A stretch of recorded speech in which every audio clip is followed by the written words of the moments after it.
Hola, ¿qué tal? Yo soy Luisa Canturrios y le doy la bienvenida a Hashtag Polémica en Redes. Al momento de transmisión de este programa, el partido Morena habría ganado 4 de las 6 gubernaturas que se renovaron este 2022, quitándole así al PAN el poder en Tamaulipas, al PRD en Quintana Roo y al PRI en Hidalgo y Oaxaca. Y en total sumando así 22 gubernaturas, 2 con alianzas, con el Verde y con el PES, es decir, casi el 70% del país. Tanto el bloque opositor como Morena han declarado que este resultado significa una victoria. Pero sabemos que en una elección no todos los partidos pueden ganar.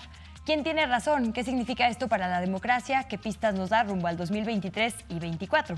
Para responder estas y varias preguntas más, convocamos a un panel de personas expertas. Agradezco muchísimo a nuestra invitada vía remota, Heidi Osuna, quien es encuestadora y directora de Encol. Heidi, ¿cómo estás? Bienvenida. ¿Y en qué arrobas podemos interactuar contigo en esta emisión? Hola Luisa, en @Heidi Osuna y en @Encol_bajo. Muchísimas gracias por aceptarnos la invitación. Y agradezco también la presencia en esta emisión de Hashtag Polémica en Redes de Carlos Augusto Jiménez Zárate. Querido Carlos, bienvenido nuevamente. ¿En qué arrobas podemos conversar contigo? Hola, claro, en @Carlos Augusto JZ, ahí podemos interactuar. Muchísimas gracias. Antes de comenzar, quisiera compartirles la encuesta que le estamos haciendo a nuestra audiencia en Twitter, en YouTube y en Instagram, que es la siguiente. ¿Cómo evalúas las hashtag elecciones 2022? Que, bueno, ya nos dirás tú, Carlos, pero fue uno de los hashtags más utilizados para la jornada del fin de semana. A, un éxito. B, un fracaso. C, no lo sé. O D, otra. Para abrir la conversación y que nuestra audiencia opine en la cuenta @canal14mx. Heidi, comienzo contigo. ¿Tú cómo votarías? ¿Cómo evalúas las elecciones 2022? ¿Qué contestarías a nuestra encuesta? Mira, creo que las elecciones fueron muy tranquilas, fueron mucho más pacíficas que las elecciones pasadas, las del 21. Tuvimos menos sorpresas. Creo que prácticamente todas las encuestas estimamos lo que sucedió, ¿no? Lo que pasó. Traíamos 4 seguras y dos que la alianza, una segura de la alianza, y traíamos Durango un tanto disputada. Ya vimos que Durango no estaba tan disputada, hay una gran diferencia entre el primero y el segundo lugar. Muchas gracias. Y Carlos, ¿tú qué votarías en nuestra encuesta? ¿Cómo evalúas las elecciones? A, un éxito. B, un fracaso. C, no lo sé. O D, otra, para que nos des una opinión distinta en caso de votar por esta opción. Mira, yo creo que sin duda es un éxito desde el punto de vista político para el Partido Morena, para el movimiento de la Cuarta Transformación, pero bueno, también tiene sus otras dimensiones, ¿no? La cuestión de el alto porcentaje de abstención y algunos incidentes que ocurrieron principalmente en Aguascalientes. Entonces, creo que es un éxito desde el punto de vista político, pero sí todavía siguen persistiendo estas prácticas, ¿no?, antidemocráticas en algunos sectores o estados de nuestra república. Pues ya llegaremos ahí a las denuncias que llovieron por todos lados, llegaremos por supuesto a las cifras de abstencionismo, también a esto que mencionas que me parece importante, las acciones del INE y los soples para, por ejemplo, que todas las personas, todos los grupos que a veces no pueden votar por ciertas condiciones de la organización lo hicieran, es decir, hubo muchas cosas a evaluar. Pero quisiera empezar, si les parece bien, con la reconfiguración política de nuestro país. Y si les parece, como hacemos en cada emisión, comparto un tuit a ver si están de acuerdo o si polemizan con la opinión de @temorisgreco en este caso, que dice lo siguiente. Abro hilo, hashtag elecciones 2022 MX. En 2018, AMLO ganó en todos los estados menos en Guanajuato. Siempre es muy difícil convertir los votos de una figura nacional al ámbito local, pero en 4 años y a 11 de la fundación de Morena, este partido y sus alianzas han repintado el mapa político estatal de una forma que no parecía posible. Sigue Temoris Greco, la oposición a duras penas ha logrado retener algunas de sus bases más sólidas. El panismo, que antaño dominó las regiones norte, occidente y golfo, queda reducido al Bajío, Chihuahua y Yucatán. El perredismo desaparece tras haber llegado a gobernar 5 estados simultáneamente. El PRI, dice Temoris Greco, el PRI queda comprimido como nunca antes en toda su historia en apenas 3 estados, de los que tendrá que jugarse 2 el próximo año. Podría llegar al 2024 apenas con Durango. El único partido opositor que ha crecido en este periodo es Movimiento Ciudadano, que gracias a hábiles alianzas con oligarquías locales ha desfondado no a Morena, sino al PAN y en menor medida al PRI, tomando 2 importantes estados, Jalisco y Nuevo León. Morena y aliados alcanzan 22 de 32 gubernaturas en 2021. La coalición opositora se esforzó por convencer que de alguna forma había logrado su objetivo de debilitar al oficialismo. Ahora tendrá que ser desvergonzosamente creativa para presentar su derrota de 2-4 como éxito. Hasta aquí cierra ya este hilo. Las buenas cuentas de Morena mirando un poco a nivel micro. Las cosas cambian algo. Las candidaturas con las que ganó son cualquier cosa menos morenistas. El tamaulipeco Américo Villarreal y el hidalguense Julio Menchaca forman parte de grupos de poder locales que siempre fueron parte del PRI y solo por cálculo político se fueron a Morena. En Quintana Roo, Mara Lezama está más cerca del todavía gobernador Carlos Joaquín, antes priista y luego perredista, y del niño verde Jorge Emilio González, que del morenismo. Y en Oaxaca, el victorioso Salomón Jara le reprochan excesiva proximidad con el gobernador priista Alejandro Murat. Y bueno, este es un hilo que sigue todavía con un par de comentarios más, pero me parece que pone sobre la mesa mucha de la conversación que por lo menos yo estuve viendo en redes sociales, ¿no? Todos los partidos se declaran ganadores. En cifras, efectivamente, el crecimiento de Morena es innegable, pero en cuanto a grupos y cotos de poder, si diseccionamos la historia política de cada una y cada uno, pues la historia es otra. Entonces abro esa misma pregunta que contesta Temoris. Heidi, si quieres comenzamos contigo. Para ti, ¿quiénes son los y las ganadoras y quiénes pierden después de esta jornada electoral del domingo? A ver, ganadores, la marca de Morena. La marca de Morena demostró que ganó. Ellos, la oposición tenía que defender estas 6 gubernaturas, eran de ellos. Y Morena gana 4. Y gana lugares en donde era impensable en algún momento que la izquierda pudiera gobernar, como Tamaulipas. Y aún en Encore estuvimos haciendo un seguimiento puntual de Tamaulipas con el Universal desde febrero hasta mayo, donde siempre tuvimos a Américo Villarreal a la cabeza, y vimos unas prácticas antidemocráticas por parte del gobierno estatal que yo creo que ninguna otra elección se vivió de los otros 5 estados. Órdenes de aprehensión contra presidentes municipales, contra familiares del candidato, hostigamiento a encuestadores. Lo que querían era que ninguna encuesta se difundiera, que nadie levantara encuestas. El día de la jornada vivimos los encuestadores que hicimos encuestas de salida ya, un terror, porque pues eran perseguidos nuestros encuestadores y teníamos que hacer sustitución de casillas porque pues la autoridad local no quería, ¿no? Sabía el gobernador Cabeza de Vaca que esa elección se estaba jugando la libertad y bueno, pues trató de hacer todo lo posible por imponer su voluntad, pero al final del día la gente habló y la gente salió a votar y pidieron un cambio a gritos.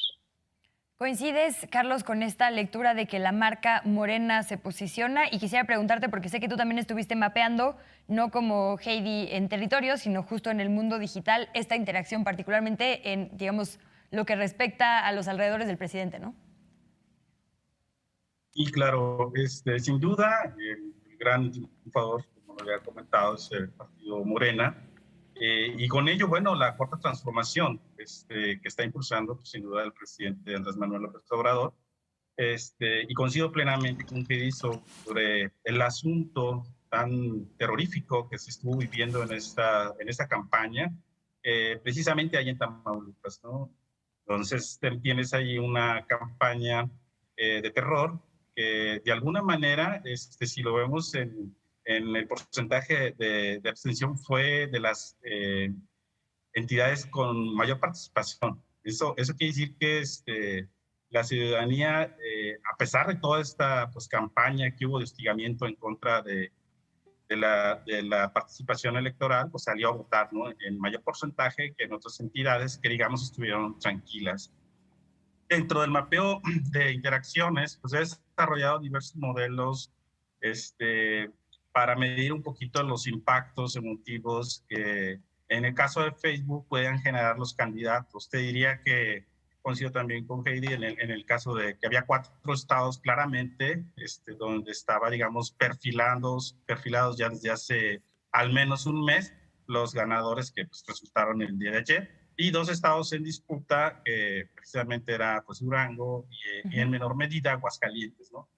Coincido en eso, y por la otra parte, pues sí, alrededor de lo que es, digamos, la marca Morena, se posiciona como en el centro de la red. Por ahí les compartí una gráfica, la red de interacciones, y es bien visible, ¿no? Como desde hace tiempo ya, digamos que Morena es el centro de estas discusiones, al menos en redes, y pues lo vemos ahora también en la cuestión Si quieres ahí, dame un de segundo, pie, Carlos. ¿no? De cara a cara. La de interacciones en zona pro AMLO y anti AMLO, ¿correcto? Para que te vayamos siguiendo en pantalla.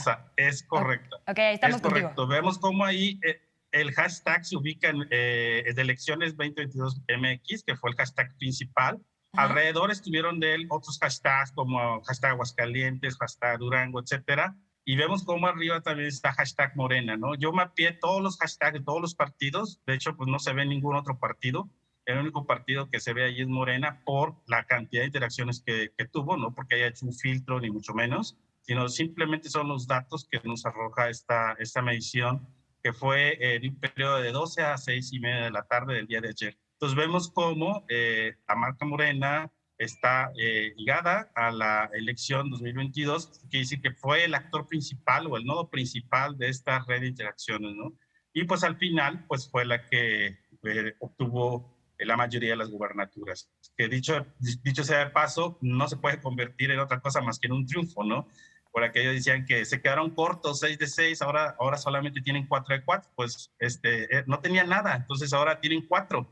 Entonces, digo, por ahí no va en la defensa del PRI o del PAN, en el sentido de que pues están festejando pues una aplastante derrota. Eso es inaudito, ¿no?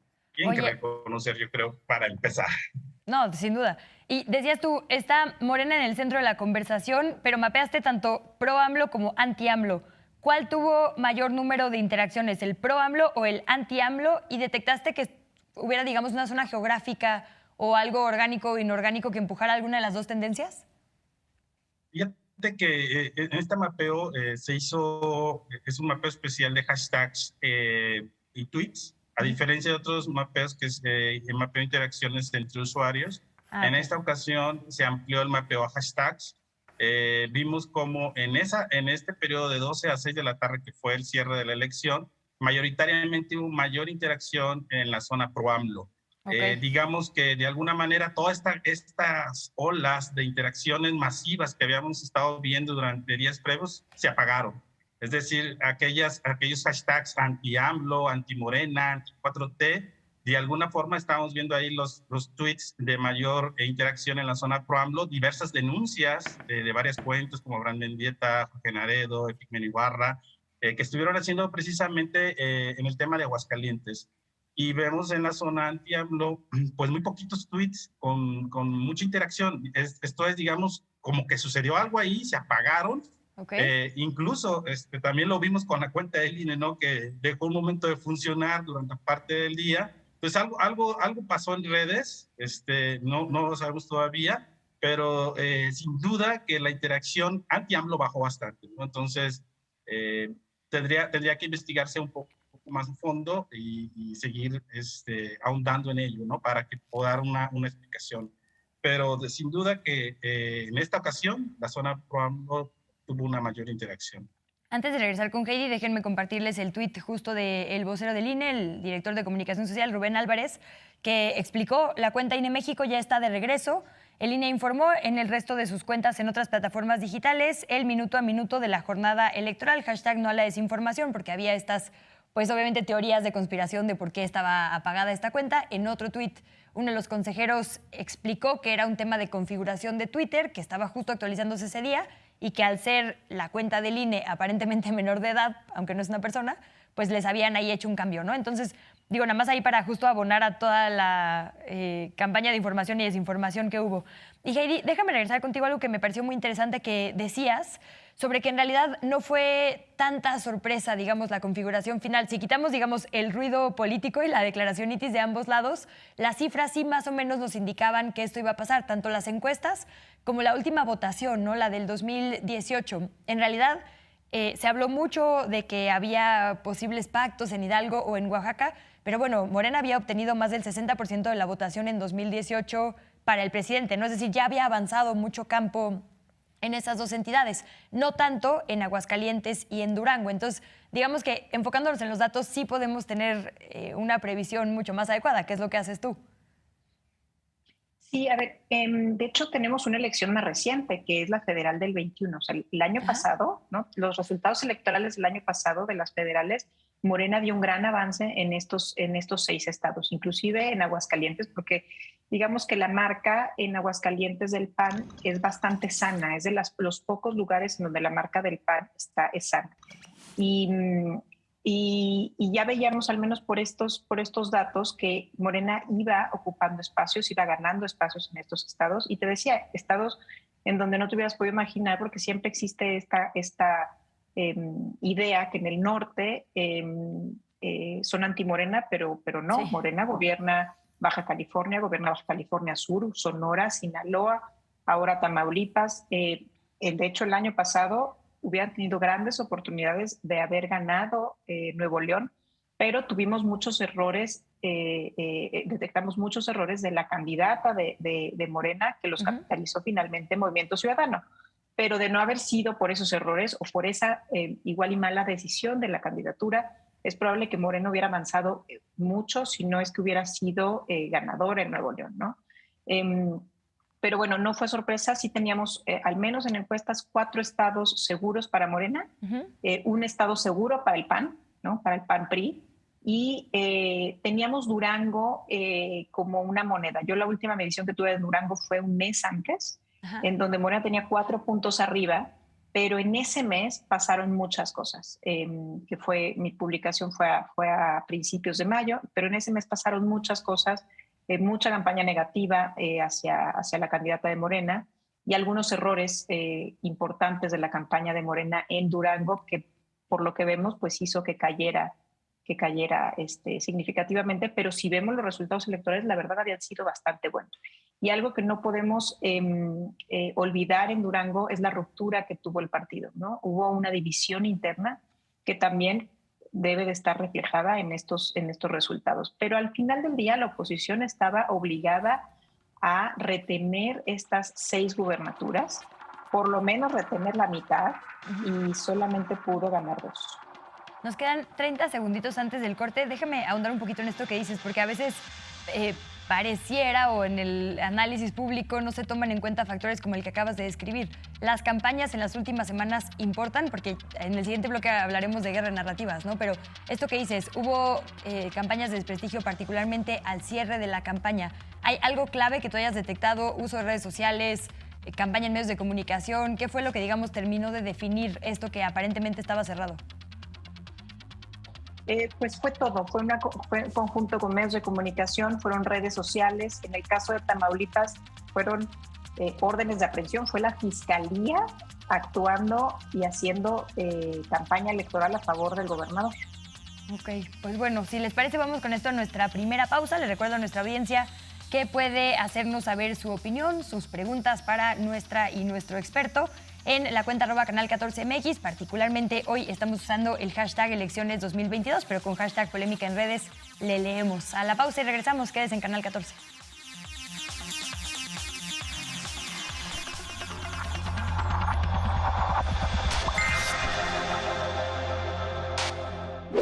El SPR, en conjunto con su Consejo Ciudadano y Canal 14, lanza la convocatoria hashtag Una Mirada Independiente 2022-2023, dirigida a todas las y los productores nacionales independientes para presentar proyectos ligados al documental televisivo bajo las siguientes temáticas: estrategias de accesibilidad para personas con discapacidad, solución a los problemas urbanos, embarazo adolescente, obesidad en México, música como expresión e identidad comunitaria, nuevas dinámicas sociales derivadas de la migración al norte y sur del territorio nacional, experiencias de reinserción social de personas liberadas o preliberadas de centros de reclusión, innovaciones tecnológicas para uso y aprovechamiento de energías eólica y o solar, iniciativas de colaboración justa y ética entre la industria de la moda y personas artesanas textiles mexicanas,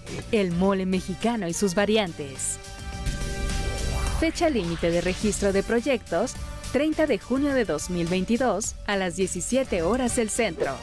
Consulta las bases en www.canal14.tv/convocatoria. Sistema Público de Radiodifusión, en apoyo a la creación audiovisual independiente en México. Unidos por las audiencias. En esta ocasión hablaremos de osteoporosis. Resuelve tus dudas sobre este tema con especialistas en salud. Envía todas tus preguntas a la línea directa de WhatsApp 55 54 65 02 24. Consulta directa, en vivo, martes, 13 horas. Canal 14. Tus causas, tu canal. De hoy en día yo me siento muy contenta porque estoy haciendo lo que me gusta cocinar. Siento que estoy realizando lo que no pude hacer en mi juventud. Que busquen un motivo por el cual tengan que agradecer. Uno, y de ese se pueden derivar muchos. 60 y contando. Viernes, 18 horas. Canal 14. Tus causas, tu canal.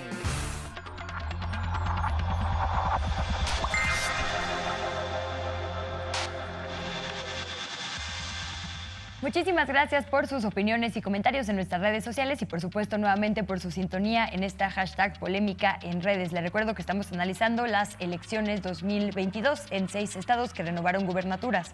Quisiera que hablemos en este segundo bloque, Heidi, Carlos, sobre la participación y para ello quisiera abrir con un par de tweets que nos dan para debate. La cuenta de Marisol Vázquez, @solivázquez, dice lo siguiente: les voy a hacer un hilo con las acciones que el INE México y los OPLES, los organismos electorales locales, han implementado para que los grupos en situación de discriminación ejerzan sus derechos políticos y electorales. En Hidalgo se implementó el voto para personas en prisión preventiva y pone ahí el folleto para consultar cómo funcionó la votación anticipada en centros penitenciarios de readaptación social. Una prueba piloto de voto anticipado en la elección de gubernatura de Aguascalientes que beneficia a personas con alguna discapacidad para emitir su voto en la modalidad postal. Paridad en las 6 gubernaturas para garantizar que las mujeres también sean postuladas en estos espacios. En Durango se aprobaron acciones afirmativas para mujeres, jóvenes, personas indígenas, de la diversidad sexual, con discapacidad, migrantes y personas adultas mayores. En Quintana Roo se aprobaron acciones afirmativas para postulaciones de personas de la diversidad sexual a diputaciones. Y el material que el INE ha diseñado para apoyar a las personas con discapacidad a ejercer su derecho a la participación política, como mamparas especiales, la etiqueta braille, carteles informativos y demás. A pesar de todo esto, quisiera que vayamos ahora a un tuit de Viri Ríos, de esta analista que estuvo mapeando justamente los porcentajes que cayeron en cuanto a la participación y dice: en Oaxaca 21 puntos, en Quintana Roo 14 puntos, en Hidalgo 13 puntos, en Durango 7 puntos, en Aguascalientes 6 puntos y en Tamaulipas 4 puntos. ¿Por qué, a pesar de ser una elección en medio de un ambiente pues tan politizado, ¿no?, de una ciudadanía muy pendiente, como decíamos, de una conversación tan activa como ya mapeabas, Carlos, hay una participación más baja? ¿Es lo común, Heidi? Siempre cuando se trata de intermedias es mucho más baja. ¿Cómo comparamos y con cuál para que sea una medición justa? ¿Es tu misma consideración que efectivamente hay una caída en la participación o a qué achacamos estas cifras? A ver, estas elecciones, a diferencia de otras, no tuvieron presidencias municipales. Solamente Durango tuvo presidencias municipales y Quintana Roo tuvo diputaciones locales.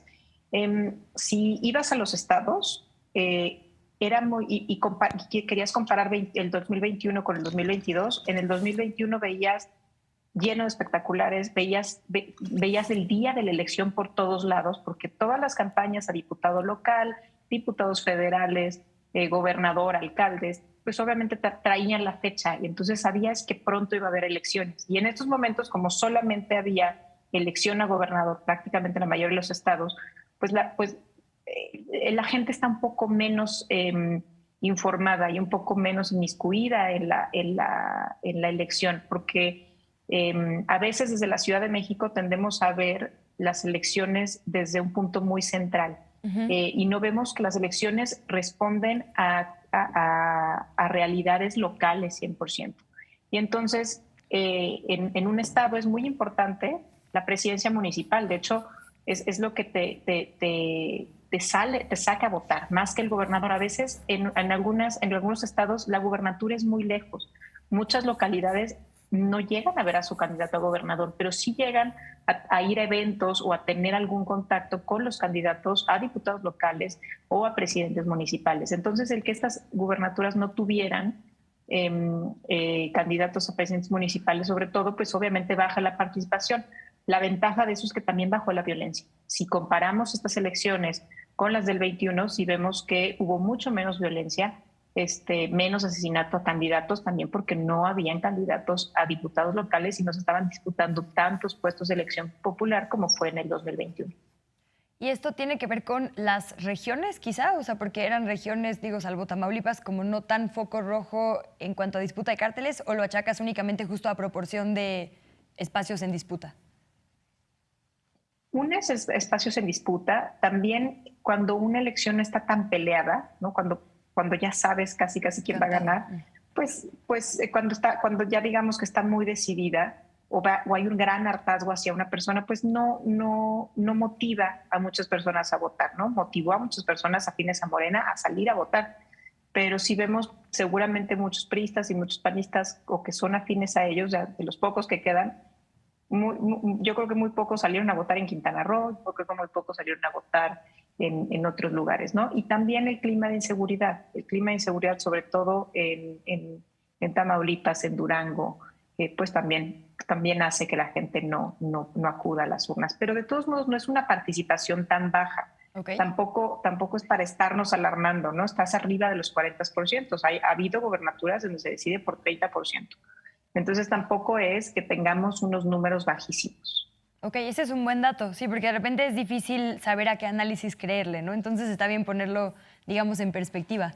Y te preguntaría lo mismo, Carlos, ¿hay algún, digamos, mapeo que tengamos de conversación que nos dé luz sobre esto, si la participación y la conversación alrededor de las elecciones fue mayor o menor que en otras ocasiones?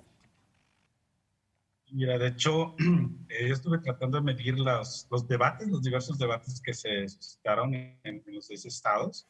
Era muy poquita interacción, al menos en Twitter, lo que se generaban en los hashtags de debate electoral Oaxaca, debate electoral Durango, etcétera, ¿no? Entonces, al menos en ese aspecto, sí fue menor, pero también debemos atribuirlo a estas constantes olas, ¿no? De campañas, de bots, de trolls. Digamos que en cierta medida Twitter, que es la arena sociopolítica por ser la principal tipo de redes que funciona funcionar para esto, ha dejado digamos, que desear, ¿no? Y muchas personas, muchos ciudadanos, pues ya no se atreven tanto a opinar ahí, ¿no? Por el constante troleo que pueden ser blanco. Recordemos que Morena ha estado, especialmente la 4T, el presidente López Obrador, continuamente y cesantemente bajo tendencias, ¿no? De ataque. Recordemos hace poco la incesante estrategia de José Ramón López Beltrán, número 100, número 200, número 300, ¿no? Que todos los días era tendencia. Y así, ¿no? Diversos. Yo hace unas 2 semanas mapeé la interacción alrededor de la marca Morena. Era increíble, ¿no? La cantidad de cuentas de reciente creación, de baja interacción, es decir, cuentas con muy alta probabilidad de bots, ¿no? Entonces, o al menos de troll. Entonces, eso te indica que en este campo de interacción digital en Twitter ha perdido, digamos, su nivel, dado todas estas pues constantes campañas que se dan, digamos, negativas, y que la misma red lo permite, ¿no? Entonces, no sucede así en Facebook. En Facebook, digamos, es un poco más controlado, pero déjame decirte que dentro de las análisis que yo realicé en las 6 elecciones, encontré al menos en 2 candidatos una inusitada crecimiento atípico de seguidores o de fans. Precisamente en Durango, con el ahora candidato virtual ganador, Esteban Villegas, y en Quintana Roo con la candidata del PRI, ¿no? Que obtuvo un porcentaje marginal. Estos candidatos, para decirlo así, en menos de una semana ganaron 20,000 seguidores, lo cual es totalmente atípico. Pues eso también te da una idea de cómo en distintas plataformas, en Twitter, en Facebook, en Instagram, en TikTok, se van tejiendo diversas estrategias, ¿no? Con tal de, digamos, apoyar o inflar a algún candidato. Y esto hace que los modelos de predicción, o al menos de intención de análisis de la cuestión socioelectoral, pues sí se vean empañados, ¿no? Y no puedan tener una certeza.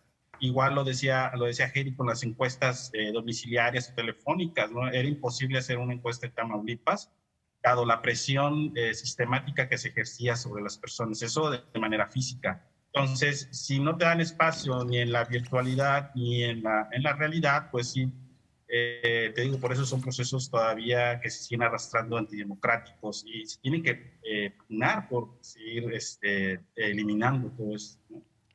Yo siempre he pensado por qué es necesario que haya observadores de los partidos políticos en una elección. ¿No se supone que debe ser una elección ciudadana limpia? Entonces, si nosotros partimos de la desconfianza, pues entonces, digo, ese es nada más para ponerlo sobre referencia. ¿Por qué tendríamos que vigilar si se supone que tienen que hacer conteo bien, si se supone que tienen que pues cuidar todo el proceso como se debe, ¿no? Entonces, no sucede en México porque pues sabemos que hay una historia de fraudes, etcétera, ¿no? Y todavía persisten estas cuestiones antidemocráticas y pues poco a poco pues se tienen que ir erradicando, al menos con estas acciones que enunciaste al principio de este segmento, la participación más inclusiva, nuevas tecnologías, etcétera, ¿no? Que hagan, yo voy por la parte, por dos líneas, que hagan más inclusiva la participación social y a un menor costo.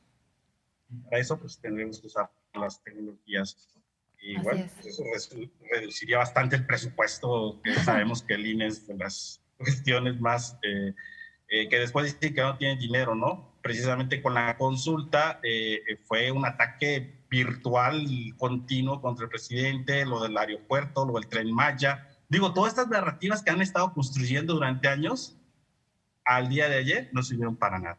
Entonces, eso les tiene que quedar bien claro en su mente, en sus pensamientos, en sus propias estrategias, porque viene el Estado de México, viene Coahuila, o sea, viene otro estado del norte, viene el estado más políticamente más poderoso, porque estás hablando de 12 millones de electores en un solo estado. Aquí hablamos de 13, 14 millones en 6 estados. Entonces, yo digo que esa va a ser la batalla de todas las batallas. Pues antes de avanzar a qué nos esperen el 23 y 24, déjenme saludar a Juan Ricardo Pérez Escamilla, quien es cofundador de Oráculos, porque tuvo algunos problemas de conexión, pero ya está aquí con nosotras y con nosotros. Y bueno, Juan Ricardo, te dejaron un montón de temas sobre la mesa bastante complejos.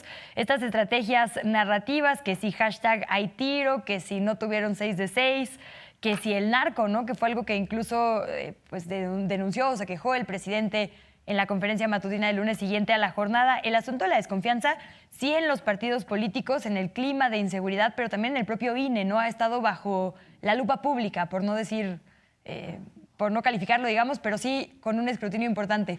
Juan Ricardo, bienvenido. Primero regálanos, por favor, las arrobas en las que podemos interactuar contigo, siendo este un programa mayoritariamente de interacción digital. ¿En dónde te encontramos? ¿En qué redes y con qué cuentas? Ay, se nos congeló en el peor momento, justo cuando hablaba yo de que recuperamos la conexión. A ver si podemos otra vez recuperarlo. Ahí te vemos movimiento. ¿Ya estás? Ya, ¿me escuchan bien? ¿Qué tal, Heidi, Luisa, Carlos? Buenas noches.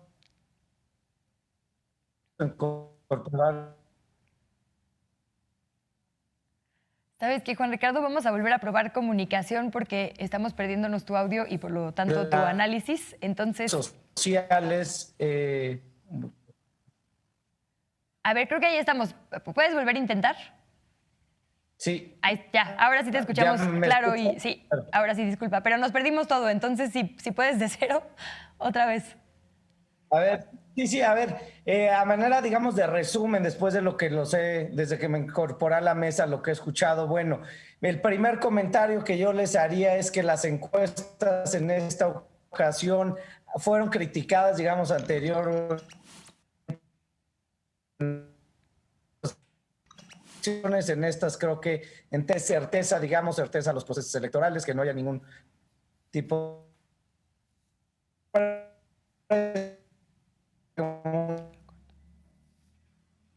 gente interpreta no son eso, ¿no? En cuanto al tema de las redes sociales, pues estaba escuchando a Carlos y es cierto que juegan un rol importante, distinto al que jugó.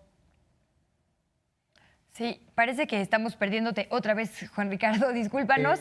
Le dejo a nuestra audiencia las redes sociales de Juan Ricardo Pérez Escamilla, que son @JuanR. Son dos mundos Pérez. Que están Sí, parece que mejor vamos a cortar su audio porque nada más estamos escuchando ruido sin poder escucharle. Y bueno, regreso en lo que recuperamos a Juan Ricardo con la comunicación, porque además él es, igual que Heidi, alguien que constantemente está siguiendo de cerca tanto la popularidad del presidente como de los partidos y por lo tanto cómo les va en las elecciones. Entonces, antes de regresar con él, si logramos una mejor comunicación, quisiera cerrar este bloque preguntándoles por esto que decías, Carlos, que me parece muy interesante, de las estrategias de comunicación alrededor de ejercicios como este, ¿no? El electoral. ¿Qué tanto influyen? Decía el presidente en el lunes siguiente, hablo así porque se repite esta emisión varias veces a la semana, que hubo una estrategia desde primero el ex candidato presidencial Francisco Labastida en el PRI, desde el ex presidente de la mesa directiva en la Cámara Baja, Porfirio Muñoz Ledo, y algunos ejercicios periodísticos de hablar de posibles vínculos entre el gobierno actual y el narco. Siendo el narco algo que nos atemoriza obviamente a las ciudadanas y ciudadanos, podría ser un desincentivo de participación. ¿Coinciden con el presidente en que hubo una conexión, digamos, entre estas declaraciones y la elección? ¿Podría ser una estrategia? ¿Hay evidencia de lo mismo? Abro la pregunta porque nos quedan 2 minutitos, entonces quien quiera contestar. Me parece que sí estuvo, pero creo que no bajó a la gente. Creo que estuvo más en el círculo rojo. Okay. Podríamos decir un poco en el círculo café, pero en el electorado creo que eso no ha permeado, porque aparte el día a día del electorado y sobre todo de estas 6 gubernaturas es que Morena no gobierna esos estados y ellos saben que la presencia del narcotráfico está controlada por sus autoridades locales. Saben que los vínculos en realidad prácticamente son de sus autoridades locales con distintos grupos del crimen organizado. Entonces, creo que solamente permeó en un círculo rojo, pero no en el electorado. Lo que sí permeó en el electorado es la sensación de inseguridad, de poder expresar su voto, ¿no? Teníamos una alta tasa de rechazo en las encuestas y hasta en las de salida. La gente saliendo de la casilla en Tamaulipas no se atrevía a contestar en el dispositivo móvil, en la confidencialidad de un dispositivo móvil por quién habían votado. Entonces por eso de repente algunas encuestadoras empezaron a dar un empate técnico cuando eso nunca existió, ¿no? La gente tenía miedo de decir que estaba votando, que acaba de votar por Morena, por la intimidación del crimen organizado de manera local. Pues estas experiencias de encuestadoras deberían ser, evidentemente, un foco para las autoridades, ¿no? Pero bueno, Heidi, si me permites, y Carlos, si me permites también, vamos a una pausa porque nos entra el corte y regresamos para seguir discutiendo esto. Mientras, le recuerdo a nuestra audiencia la pregunta que le estamos haciendo hoy a través de Twitter, Instagram y YouTube, que es ¿cómo evalúas las #elecciones 2022? A, un éxito, B, un fracaso, C, no lo sé, o D, otra, es decir, está abierto esto a la participación. Estamos en @canal14mx. Regresamos con nuestro tercer y último bloque después de esta pausa.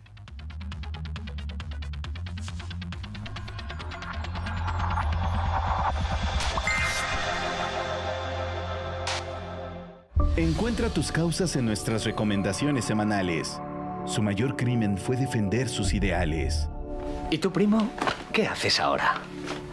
¿Conspirar? Ah. Todo el mundo conspira. Contra los militares, la censura, los destierros y todo este disparate. Conspirar para que vengan tiempos mejores. No basta con esperar que vengan. Como dijo Marx.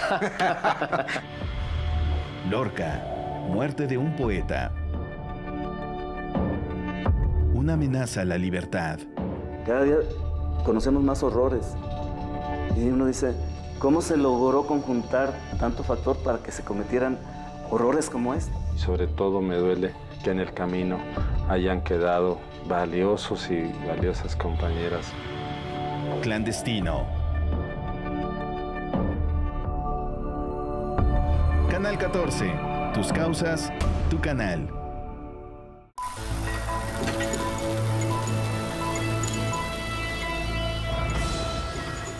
Ese tugurio de encueradas, de cómicos léperos, de vagos y degenerados que van ahí nada más a revolcarse, a excitarse en la porquería. No, señor. Ese teatrucho no puede quedar ahí. Ni las vecindades tampoco. Esas vecindades mugrosas me las desaparece también. Aquí hay otra noticia. El alcalde promete... papá, ese es bueno, pues prometer es re bueno. Promete que va a acabar con tanto agente de tránsito inmoral. Eso de acabar con algo sí se lo creo, porque acaba con todo. Es muy bueno, como con el Tívoli, por ejemplo. Cinema 14 presenta Tívoli, función estelar, lunes, 22 horas. Canal 14, tus causas, tu canal.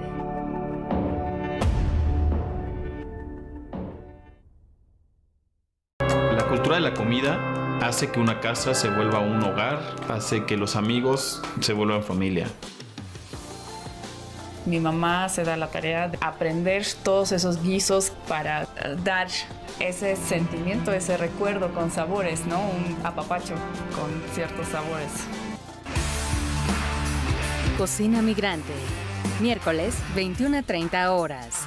Canal 14, tus causas, tu canal.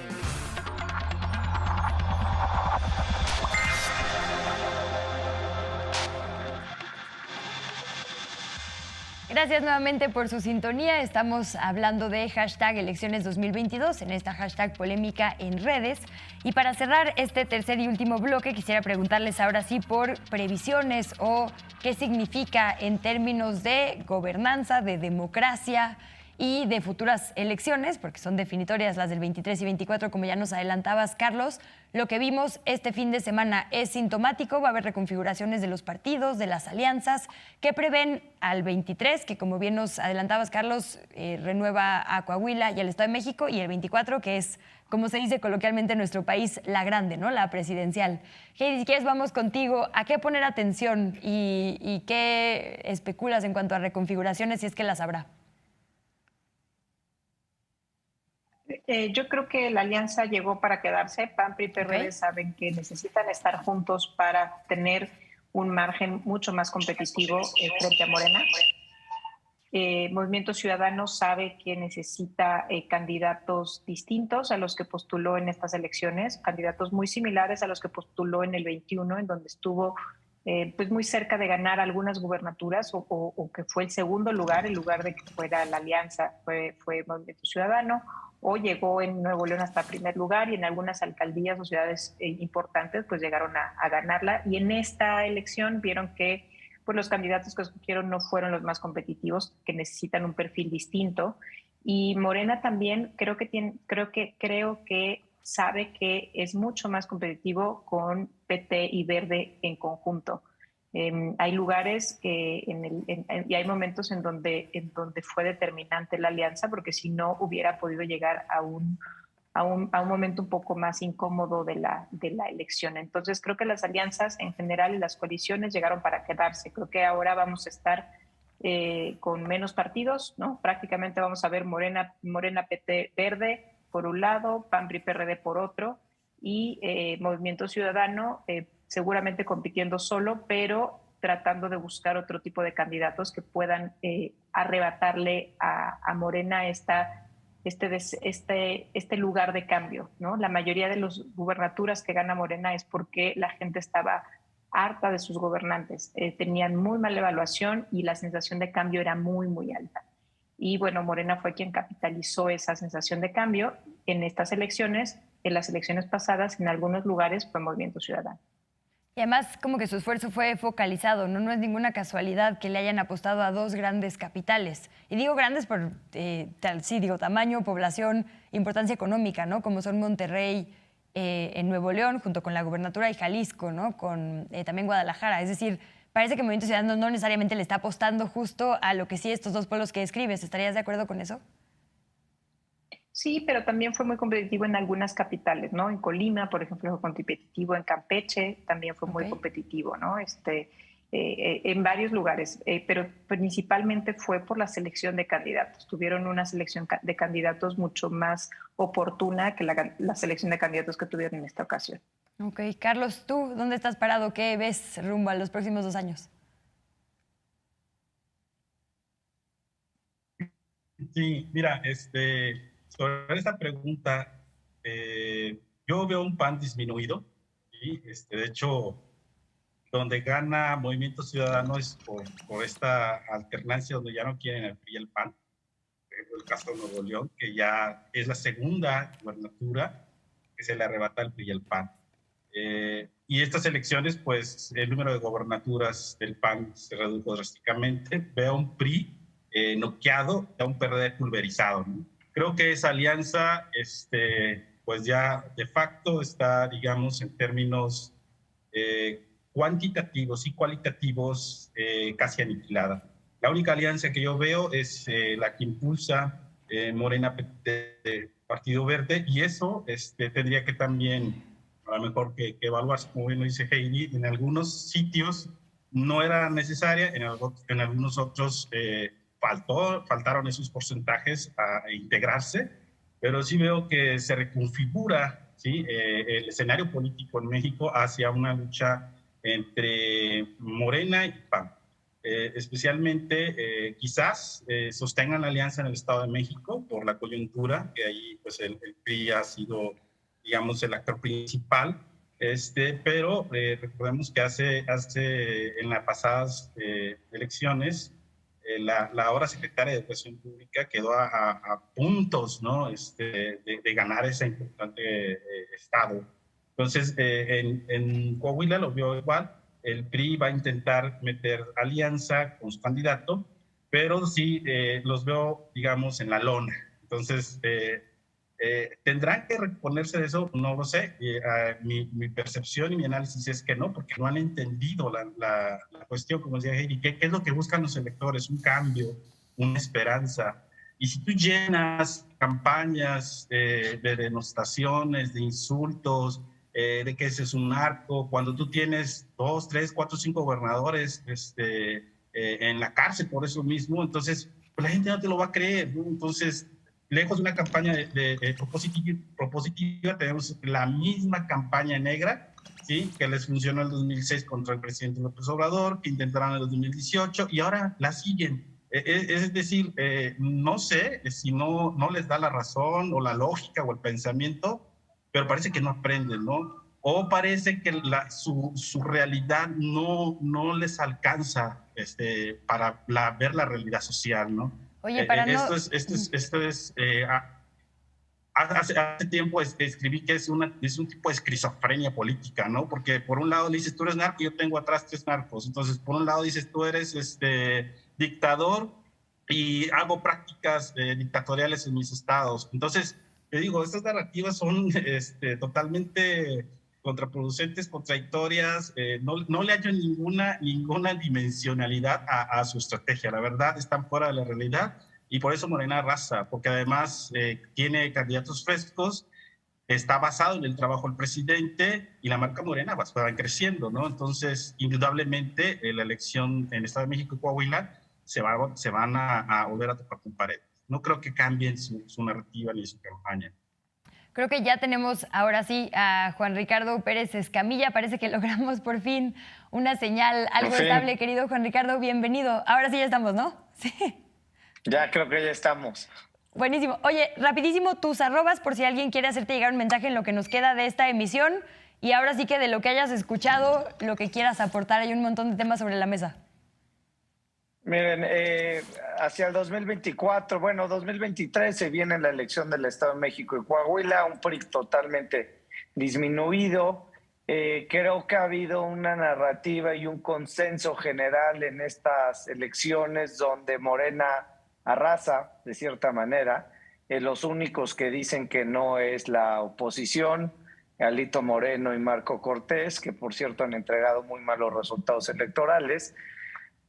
Y hacia 2024, la batalla de las batallas, la presidenciable, pues yo creo que el PAN está, no te diría que cómodo necesariamente, pero ha sido un partido históricamente que ha luchado desde la oposición y como tal sabe de qué manera enfrentarle. El problema que yo le veo al PAN es que no tiene ninguna figura política establecida, reconocida y con credenciales. Entonces, la falta de figuras políticas dentro de la oposición hace que para Morena esto sea bastante más sencillo. Ahorita en el Estado de México, pues vemos, ya sabemos, 3 tiradores fuertes de Morena, y del Estado de México y de la oposición, pues sabemos que está Enrique Vargas, pero pues del PRI, a lo mejor el secretario de Gobierno, Ernesto Nemer, Alejandra del Moral, su secretaria de Desarrollo Social.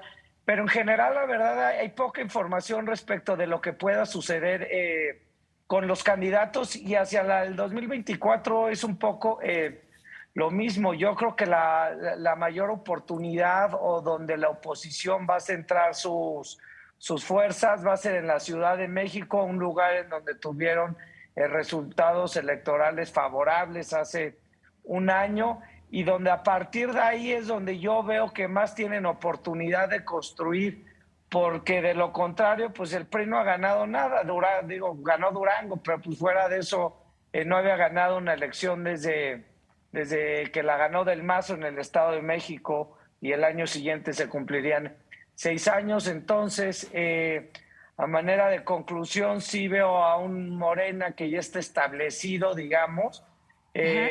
La pregunta más importante para mí, la que más me interesa a mí, creo que al resto de la gente, es quién va a ser el gallo de López Obrador, si va a ser Sheinbaum, si va a ser Ebrard, si va a ser Adán Augusto. Esa es la pregunta del millón. Aprovechar tu expertise, y casi no te hemos escuchado, Juan Ricardo, para preguntarte justo por, digamos, todas las encuestas satélite o paralelas que tenemos que monitorear cuando va a haber una elección. Pienso en, por ejemplo, la de popularidad del presidente, porque en un momento político como el que estamos viendo en México, no se puede desligar, ¿no?, a Andrés Manuel López Obrador de Morena, justo el de quizá popularidad de otros partidos políticos. ¿Qué tanto de cómo se movieron estas encuestas nos da o nos dio en este 2022 una pista de lo que iba a pasar, y qué tanto nos servirán para, pues sí, hacer apuestas en 2023 y en 2024?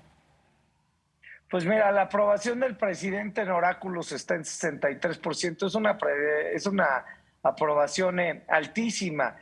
Y en realidad, pues ha variado poco. O sea, cuando más ha bajado a 58 puntos. Cuando más alto estado fue en 80. Esto fue a principios de su término como presidente. Y lo que hemos visto es que un presidente que tiene una aprobación tan alta, pues se traduce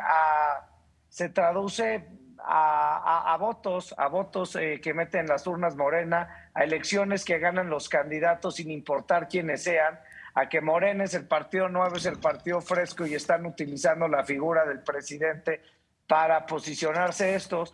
Pues las elecciones que vimos, pues en Oaxaca, cualquiera que estamos, con los que estoy compartiendo foro ahorita, hubiéramos ganado las elecciones si nos hubieran postulado, ¿no? De ese tamaño la fuerza de Morena en muchos estados y en el país en general, esa es la fuerza, ¿no?, de Morena. Definitivamente creo que también tiene retos, ¿no? No creo que todo lo de Morena sea bueno. Electoralmente es un monstruo. Les diría, es algo que el presidente, pues si algo sabe hacer es ganar elecciones, y lo ha demostrado desde que llegó. Creo que al gobierno le hacen falta dar más resultados o mejores resultados, pero hasta el momento eso creo que a la gente no le parece importar tanto. Hoy por hoy se identifican con Morena, eso es un hecho, y ese hecho se traduce en que ganan elecciones. O sea, como que la ecuación es bastante sencilla, no hay muchas pistas ni muchas variantes que podamos ver o escuchar. Pues ahora que mencionas a estos triunfos. Ahora que mencionas Oaxaca, déjenme cerrar porque nos quedan 4 minutitos con un tuit. Escogí uno de un periódico nacional, en este caso Reforma, pero fue algo ampliamente comentado en redes sociales durante la jornada, y dice lo siguiente: durante el conteo de votos tras el cierre de casillas en Oaxaca han aparecido mensajes en boletas que exigen apoyo a quienes lo necesitan en Huatulco, Pochutla, Copalita y otros sitios de la entidad, después del paso de Ágata, ¿no? Y me parece como importante decir esto. Está bien que el presidente sea una fuerza de popularidad que, como dices, logre ganar elecciones, pero lo que queremos es una mejor vida para todas las ciudadanas y todos los ciudadanos. En un minutito y a manera de conclusión les pediría un poco esto, ¿no? ¿Qué sentir, además de, como bien lo decías, Heidi, el de inseguridad, este clima como de violencia ya por varias décadas en nuestro país, pero que, bueno, se percibe todavía latente? ¿Qué detectaron en la conversación de estas elecciones y de las que vendrán, que tendrían que voltear a ver los partidos políticos que están buscando un puesto de elección popular? Si quieres, Heidi, comenzamos contigo. Mira, la seguridad en todas las encuestas, todas las mediciones que hacemos es el principal problema. A veces está muy cerca los problemas económicos, sobre todo con la pandemia se agudizaron los problemas económicos, pero los problemas de seguridad son los principales. El tema narcotráfico, crimen organizado, por supuesto que es un problema, pero el más inmediato son las cosas del fuero común, que son asaltos, robo a casa habitación, que es lo que todo el mundo se queja, ¿no? de estos delitos, que la verdad pues competen mucho más a la autoridad local. Entonces, creo que la gran oportunidad va a ser para el partido político, para el gobernante, que pueda pues erradicar la inseguridad o poder disminuirla significativamente, y no solamente disminuirla en números, en las estadísticas, también en la percepción.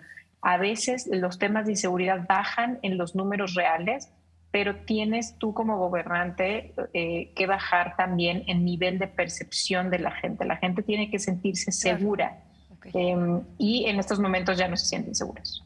En 30 segunditos también, Carlos, por favor, una conclusión y un poco esto tan sintomático, ¿no? Y mira, sin duda los problemas como comentan es la inseguridad, el desempleo, lo fue el COVID. Durante la pandemia perciben las personas, ¿no? Pero también perciben esta esperanza, ¿no? La esperanza, yo estoy muy seguro de que fue lo que movió y hizo que se ganaran esas 4 gubernaturas por parte de Morena, dado que pues los hechos están ahí. O sea, tienes estados completamente coartados por la delincuencia organizada, y pues las personas quieren cambiar ese status quo, ¿no? En Oaxaca fue un poco difícil monitorear, dado que pues sabemos que ahí, por ejemplo, falta cobertura a internet. Entonces, también las encuestas son difíciles de hacerse por el territorio, etcétera, ¿no? Pero bueno, se está siguiendo estos modelos de predicción. Yo espero que las narrativas cambien, se abone por el diálogo, el debate racional, y no estas campañas negras de bots, de trolls, que no les ha dado nada a la oposición. Muchísimas gracias. Y Juan Ricardo, ¿con qué cerramos en 20 segunditos ya, porque estamos por salir? Pues el diagnóstico es muy claro, ¿no? Los mexicanos y las mexicanas que buscamos un país más seguro, más próspero, donde haya más oportunidades. Entonces, cualquier gobierno local, estatal o el federal que mejore esas condiciones, pues rendirá unas buenas cuentas, y eso se traducirá en victorias electorales. Creo que ese sería un resumen. Pues Juan Ricardo Pérez Escamilla, muchísimas gracias, en especial por todo el esfuerzo para lograr una conexión aquí al final. Carlos Augusto Jiménez Zárate y Heidi Osuna, qué privilegio tenerles en esta hashtag polémica en redes. Y nos vamos de volada con los resultados de la encuesta que le hicimos a nuestra audiencia, que es la siguiente: ¿cómo evalúas las hashtag elecciones 2022? A, un éxito, tuvo el 70% de los votos; un fracaso, 16%; C, no lo sé, 10%; o D, otra opción, 4%. Gracias por su sintonía, por sus comentarios. Nos vemos mientras en @canal14mx y en la siguiente polémica en redes.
A continuación, Cinema 14, Tívoli.